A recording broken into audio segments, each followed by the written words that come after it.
Welcome back, you have joined me for part 2 of playing Goldeneye on the Nintendo 64. I had to cut the first part short because of time. But yes, we're going to play the train level next. This one was kind of cool. It had that cool RC something, RC90, RCP90, can't remember exactly what it's called. Had that cool gun on it somewhere. And then obviously use your laser watch to escape. Or you could just kind of use it to give people laser eye surgery. Like that. Yeah. Eat laser and die, bitch. Yeah, look at that. Oh, so you can't actually harm people with it, but you can burn wooden crates. Oh, you can. Yeah. Oops. Yeah, that was one thing that I really loved about this game back in the day.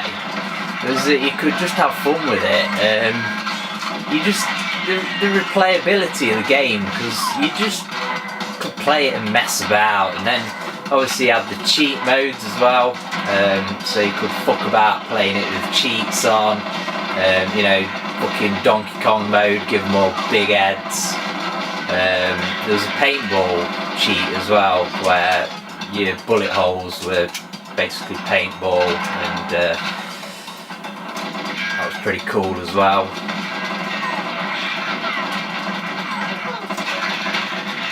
Very long train this is, quite a longish level.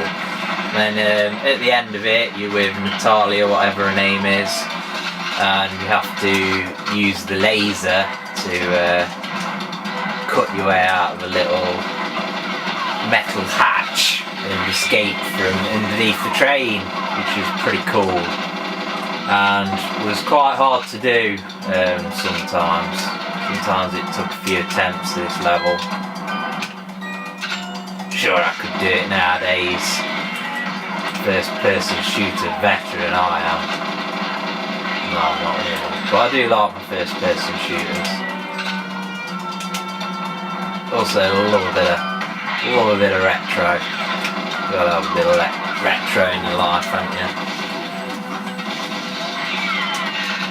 They're just running from the guys behind us. Fuck them.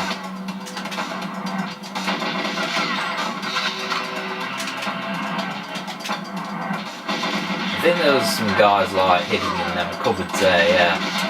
See, I do remember parts of the game, but I do also forget the odd little bit, like how to,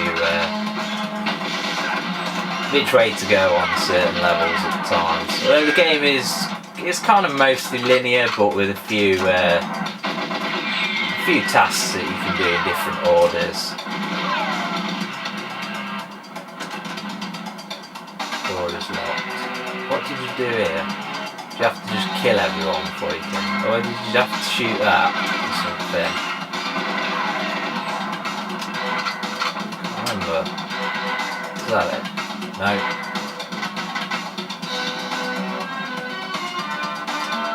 Maybe you just have to kill everyone and then it opens. I cannot remember, man. What was that? You go out there? No, you can't go out there. Don't be silly. I don't remember going outside.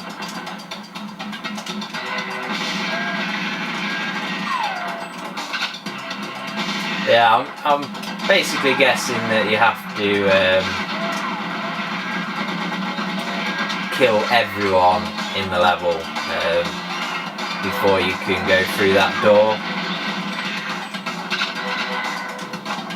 You have to check basically every like hidey hole, and that door's locked as well. That's fucking gay. And that one's locked, so we'll abort because we're just having fun. We're not playing this for serious and shit, you know what I'm saying. So what else was an interesting, maybe Control, kind of interesting level. Again on agent mode because we're just playing for fun and chatting shit. remember this level was a bit of a pain in the arse because there's a turret that you have to sort of edge round and shoot somewhere. Where is it? Oh, and some enemies. No need for a silencer here. We're going balls out. Fucking mental. Yeah. Suck on my fucking bullets, douchebag. Where? Oh, I can hear a fucking lift.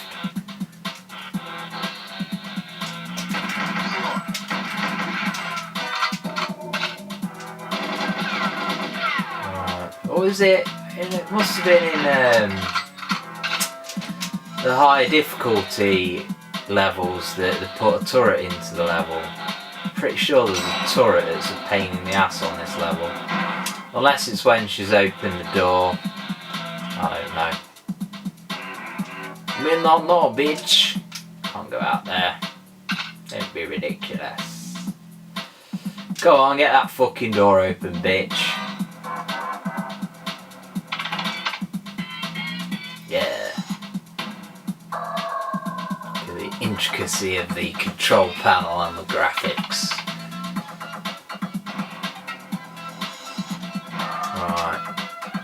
Right. Oh, it's the other way. I think you have to go and clear out all this shit and then go back that way again. Or is that the way out? And you can only escape once you've completed sort of all the objectives. I don't exactly remember. It's been a very long time since I played this level. I've stuck Goldeneye on occasionally. On emulators, give it a bit of a whirl. Sometimes to very little effect, depending on the controls. Some games you can use some emulators you can use a 360 controller with nowadays, which isn't so bad. So that's one way of playing, and you got buddies.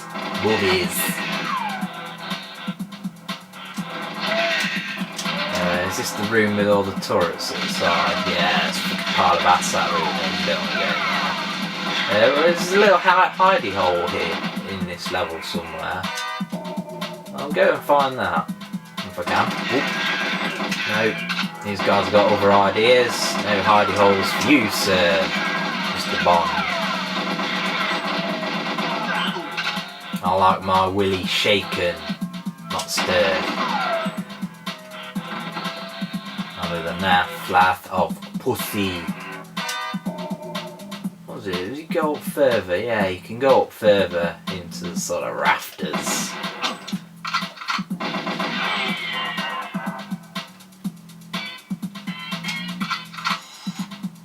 Music's got kind of a bit of a funky hip hop. So here you sort of looked at it and thought, oh no, you can't go through there. There's a grate, but you can go through it. And there's some body armour in there, which is always useful. See, I know my fucking Goldeneye. I am top dog. What's round here? A fucking enemy or something? Nothing. So basically all of that whole bit is just engineered to give you some body armour. Unless you're the sort of person who thinks, oh no, there's a grate there.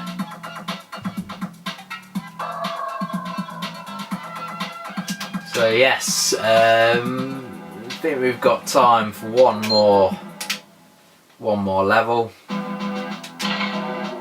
What shall it be?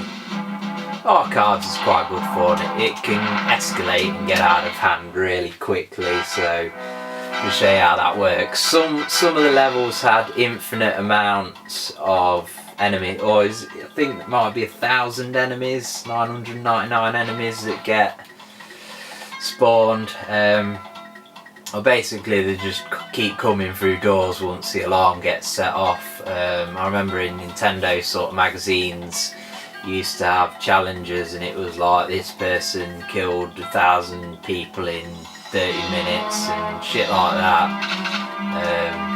Well, yeah, so basically if we start just shooting, guard should open the door. basically all hell will let loose in a minute. There we go. So pretty much every enemy in the level starts to divert his attention to this one room.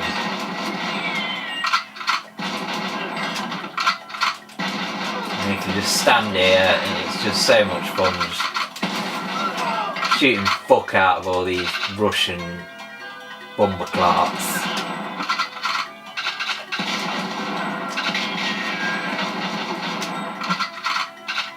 Yeah, it's definitely, if you've never played this game, it's worth buying a Nintendo 64 to play it. It is an absolutely classic game. It's still great fun to play. It plays a lot better than some of the more modern games I've played.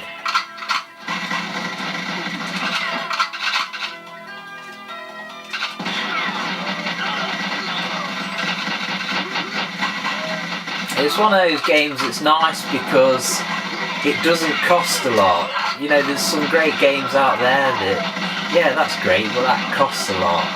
You know, like some of the Zelda games, for example. I mean, you can get Ocarina of Time for about 15 quid. You know, but some games like that can go for silly money. But Goldeneye, because it was so popular, there's many copies of it around, and it's dirt cheap cartridge only. So, you know, I can't recommend the game enough. Never played it before, buy it. If you have played it before, buy it, unless you already own it. If you have no money whatsoever, but you happen to have an Xbox 360 controller or similar, get it on an emulator. I don't really condone the use of emulators for people who don't actually buy physical copies of games. But you know, everyone needs to experience this game really, in my opinion. Even if, you know, you can't afford it. So all in all, it's an absolutely classic game, one of my all-time favourites, and definitely worth playing even today. And I've not even mentioned the multiplayer. The multiplayer is fantastic, obviously. It's one of the things, actually, it's just such a great game in every way. You know, the multiplayer was also what it was sort of renowned for. 4 players, obviously, split screen, you know, you just can't beat it. Top stuff.